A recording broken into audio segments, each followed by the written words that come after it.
Set చేస్తా. ఇయ్యాల రేపు పైసలకు లొంగనోళ్ళు ఎవరున్నారు బా? అంతే అంటావురా? అంతే. నువ్వు కూసో, నేనే పోయి వస్తా. పోయేస్తా, ఎందుకంటే నా ఇంట్లో పని మనిషి నువ్వు పోతే బాగుండదు. నేను పోయేస్తా. నీ ఇంట్లో పని మనిషికి నువ్వే పో.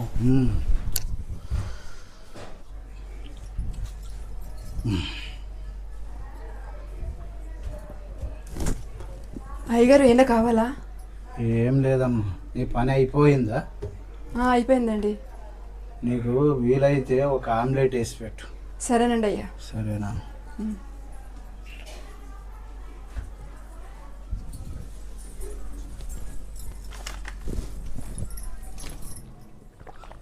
నాకు డౌటే మా బావ మీద. బా అయినట్టేనా? ఏమోరా, నాకు కొంచెం ఇబ్బంది అనిపిస్తుందిరా. దాంతో మాట్లాడాలంటే వద్దులేరా, అయినా వద్దురా.